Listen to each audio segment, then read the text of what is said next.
The next concept I'm going to be talking about in this iceberg is the idea that um, socioeconomics is backwards. Socioeconomics is the idea that social mores and values determine economic decisions, where my theory on this is that economic incentives determine social and moral values and social mores.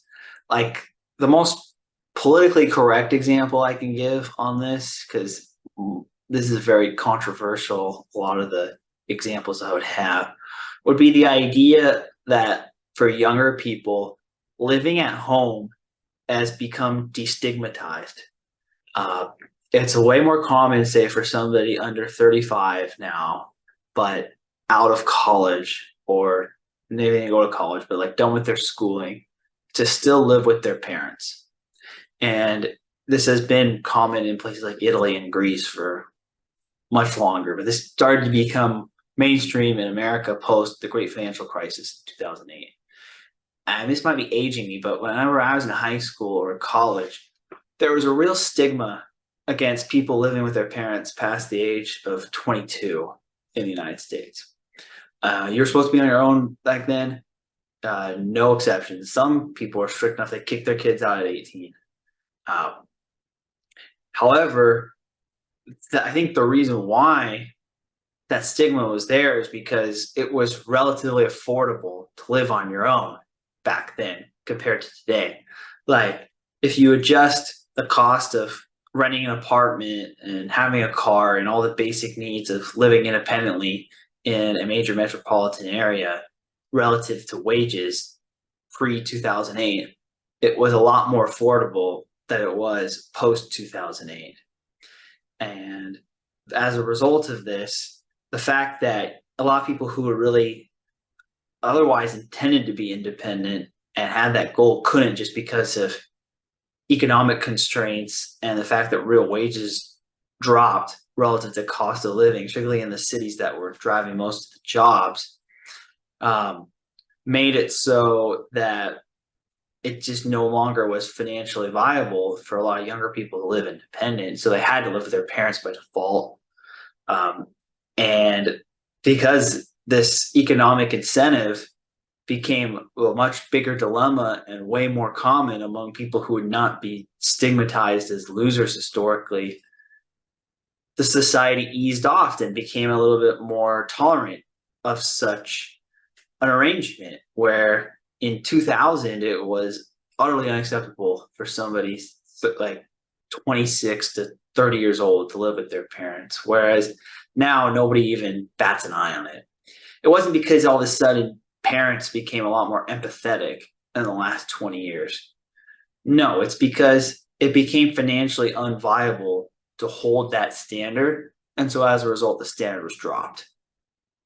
And you can look at the cost of one type of lifestyle or moral value, and not whether it goes up or down itself, but whether it goes up or down relative to alternatives, and that will determine how the morals change. And so, yeah, economics drives social change more than social change driving economics. And so as a result, if you are somebody who really cares about social issues in politics and culture and you want to change them, instead of trying to bang people on the head and say, like, you need to adopt my values and vote my way because of X, Y, and Z, instead, you need to pass economic policies that incentivize people living what you determine to be a more morally optimal lifestyle. Because if the financial incentives line up with the social policy goal that you want, you are more likely to have people adopt that lifestyle because it becomes relatively more economically advantageous to do so than it would without that policy, or on the opposite side, a policy that runs counter to that.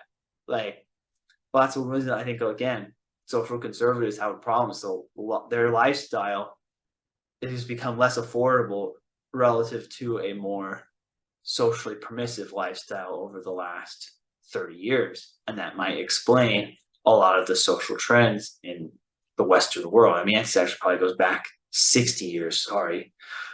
But that is my theory on inverse socio-economics.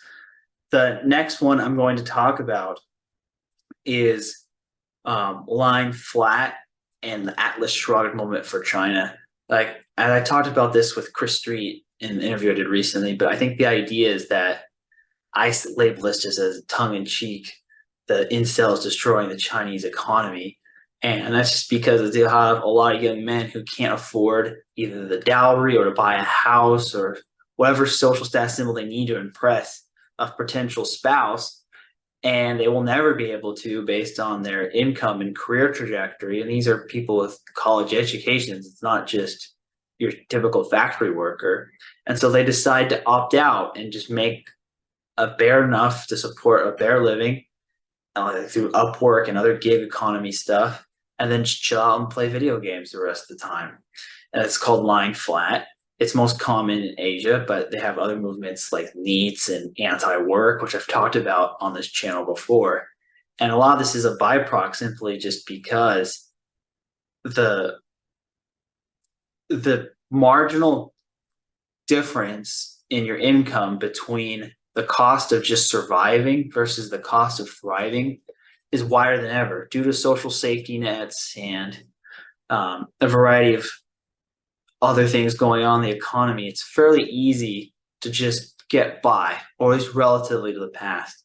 But due to things such as how housing prices have been distorted in many countries in the world, and how the top of the career hierarchies has gotten a lot more competitive, it's a lot harder to get to the level which is considered like a traditional upper middle class lifestyle.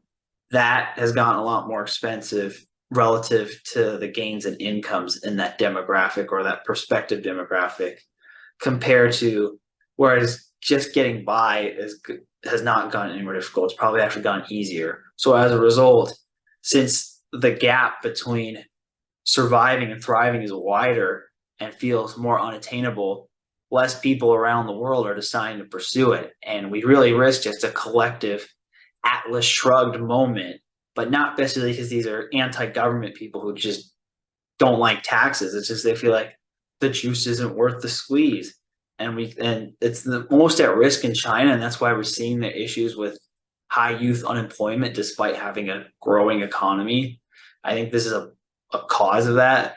But it's not just China. This can happen elsewhere too. The next one is I call complexity as a cope. It's the idea that a lot of economists will make increasingly complex economic theories to try to factor in why their policy goals are good for the economy, like all those various, as you've seen earlier in the iceberg, there's like 5 or 6 different supposed schools of economics that really just are all environmentalist economics or trying to fit the environmentalist goal into the framework of neoclassical or Keynesian economics, because you just think that's a more admirable goal than actual economic growth. But that's, so I call it complexity as a cope, because the more complex variables you have, you're coping for the fact you want to really just add something that you find personally important, whether it's a moral value or a certain ideological cause or whatever, to shove that in, and you'll add as much variables and complexity to economic theory to make that make sense. Next is mental health and economics. I think that this, especially as mental health issues continue to become more prominent, I don't think mental health is being correctly factored into the economy. Like the spending on mental health probably actually boosts GDP, even though it's a symptom of a society that is getting less healthy and quality of life is going down. So yeah, I mean, if your GDP grows 5% because people are spending 20% more on antidepressants and therapists, and this is an extreme example, but you get my point. It's similar to what I talked about with the social support systems. A lot of this mental health is a byproduct, again, of having the lack of social support systems. So instead of being able to talk to some close members of your community, or your family members or your friends, you now have to pay a therapist to listen to you because there's nobody in your life who actually cares enough to pay attention to you. I'm not saying there's not severe mental health issues that require therapists. There definitely are. But I think the answer is like that I hear blatantly a lot. It's like when somebody has a personal problem, instead of being willing to listen, you just tell them nonchalantly, go to therapy. That's not a solution. That's just a sign of, like, again, the disintegration of the community, which is not really being factored into the decline of the economy, like to the growth, economic growth. There should be a negative externality that's not being priced in. And yeah, if you have, like, say maybe you have more productivity by working people longer hours for less pay, but if that causes everybody to be mentally unhealthy and unstable, and as a result, you have to spend more on medication or therapy, or worse, you see more, like, I don't know, crime or other negative consequences for a less mentally healthy society, or lower life expectancy or whatever because of it. Is that really a proper trade-off? Again, this is really a difficult thing to quantify because this is a more subjective issue.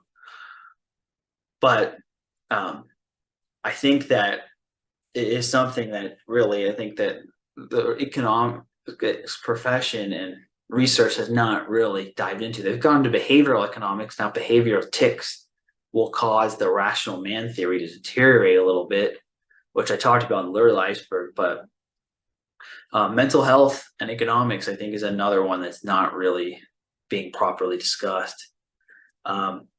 The last one I'm going to talk about, because the other one is going to be political economy and goal seek, which is kind of the idea that economics really is political economy. And if you're running on a certain economic policy, I've mentioned this in earlier tiers of this iceberg and in other videos, that you'll find economists to create the intellectual and mathematical framework to justify why your suggested economic policy is good or why your rivals is bad. So the last one we're actually going to talk about is the Duesenberry effect actually being the most important concept of economics. For those who are not familiar with the Duesenberry effect, which I'll probably do a whole video on it, is the idea that people have in general of a hard time ratcheting down living standards. People get accustomed to a certain quality of life, and if due to external circumstances or personal bad decisions, they are no longer able to maintain that living standard. Even if their income can no longer support it, people will continue to spend like they had that previous level of income, because the thought of having to cut your quality of life is so bad, especially if it's a more permanent realignment and not just something that's like a temporary setback. Like, say you lose a job temporarily, but you know you get one that paid just as much or better in a couple months. That's not Duesenberry effect. That's just minding a gap. Or say, like, use the Duesenberry effect to decline, be like, say, like, you work in an industry that becomes obsolete rapidly overnight. You can't find a job that pays half of what you used to, and so you may have to take something that takes 40 or 30% of your old salary, and that's your new normal. Yeah, and yet you keep spending like you did in your old life. That's the example of the Duesenberry effect. People will do anything to keep their old standard of living.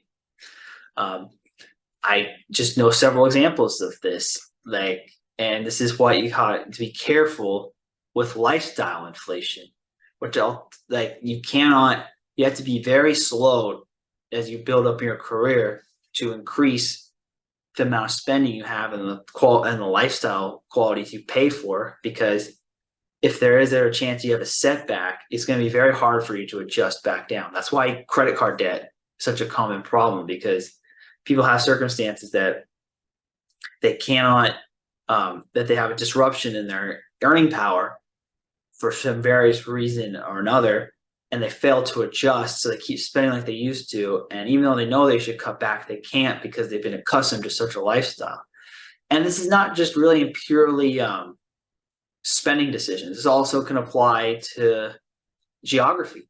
Like, say if you're from a town that you didn't like, that's just a poor quality life, and you move to a much nicer city, but that nicer city is more expensive, and you no longer can afford to live in the nicer city because of your financial circumstances have changed or it's gotten more expensive. The option could be just to move back to your hometown, but people will not do that because they're used to the better quality of life in the town they moved to. That like the idea of moving back home is just unacceptable.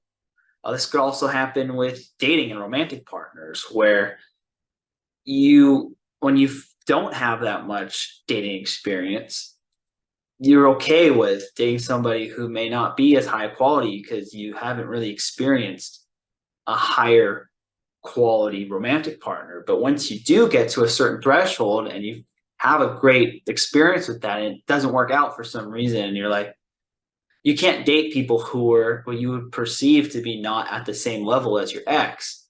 And that is romantic Duesenberry effect.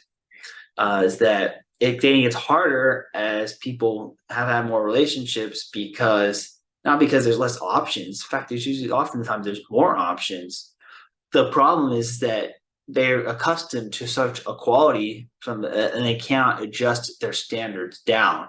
And that's not something. And then the most dangerous part of this is actually on the country level, where a country as a whole is used to a certain standard of living, but then because of geopolitical shifts or other economic shifts, the workers in that country are no longer competitive, and they have to adjust down to a standard of living, but politicians will never tell them that because that's how they lose elections.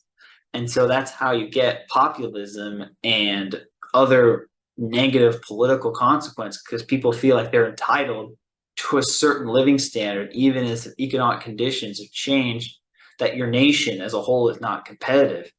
I mean, look at what happened to Germany after World War I is like the most extreme and worst example of how that can happen. A country that's accustomed to being a dominant world power and being a leader in living standard and quality of life and a variety of other things. And then after the First World War, their whole economy and society got hollowed out, and they didn't take it very well.